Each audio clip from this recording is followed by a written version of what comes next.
بسم اللہ الرحمن الرحیم۔ السلام علیکم۔ غلطی کا احساس، یہ کیا لفظ استعمال کیا تم نے؟ بڑوں سے اس طرح بات کرتے ہیں؟ دادی نے فواد سے سخت لہجے میں کہا۔ دادی، اس میں کیا برائی ہے؟ فواد نے بے پرواہی سے جواب دیا۔ اس طرح نہیں بولتے، میں تمہاری دادی ہوں۔ وہ اسے ڈانٹتے ہوئے بولی۔ فواد کی زبان پر عجیب قسم کے الفاظ چڑھ گئے تھے۔ وہ دوران گفتگو عامیانہ جملے ادا کرنے لگا تھا۔ اچھا دادی جان، آئندہ نہیں کہوں گا، فواد نے کہا اور کھیلنے کے لیے باہر نکل گیا۔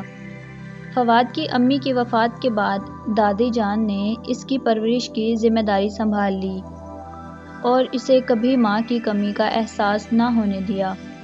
ادھر فواد کے والد صاحب اپنے بیٹے کی اچھی تعلیم و تربیت کے لیے سخت محنت کرتے، لیکن ان کے گھر کے ارد گرد کا ماحول اچھا نہ تھا۔ زیادہ تر لوگ ان پڑھ اور طرح طرح کی اخلاقی برائیوں کا شکار تھے۔ ان لوگوں کے بچوں کے ساتھ کھیلنے کودنے سے فواد کی پڑھائی، عادات اور مزاج پر بھی گہرا اثر پڑا۔ اب وہ کھیل کود میں زیادہ اور پڑھائی میں کم دلچسپی لیتا۔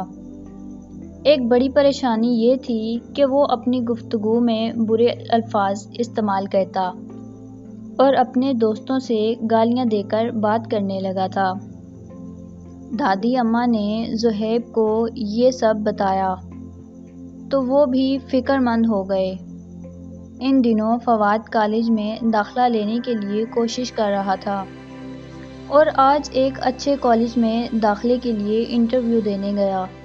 فواد کی باری آئی تو وہ پورے اعتماد سے ان کے سامنے پہنچا۔ پرنسپل صاحب سے بات کرتے ہوئے ایک سوال کا جواب فواد نے نہایت عامیانہ انداز میں دیا اور اس دوران برا لفظ بھی اس کے منہ سے نکل گیا۔ اس پر پرنسپل صاحب نے کہا، ہم تم جیسے بد اخلاق لڑکے کو داخلہ دے کر اپنے کالج کا ماحول خراب نہیں کریں گے۔ اب تم جا سکتے ہو۔ پرنسپل صاحب نے فیصلہ سنا دیا۔ فواد کمرے سے نکل گیا۔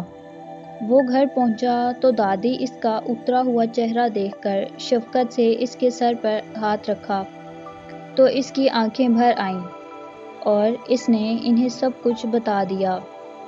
دیکھو بیٹا، زندگی میں اگر ہمیں اپنی غلطی کا احساس ہو جائے، اسے دور کر لیں اور یہی بات ہماری کامیابی کی ضمانت بن جاتی ہے۔ دادی نے پیار سے کہا، تم کسی دوسرے کالج میں داخلہ لے سکتے ہو۔ اب اپنا وقت ضائع کرنے کے بجائے آگے بڑھو، کامیابی تمہارا انتظار کر رہی ہے۔ دادی نے مسکراتے ہوئے کہا۔ تو فواد نے ان سے معافی مانگی اور کہا کہ اب برے لڑکوں کی صحبت سے دور رہے گا اور ہر چھوٹے بڑے سے اچھے طریقے سے بات کرے گا۔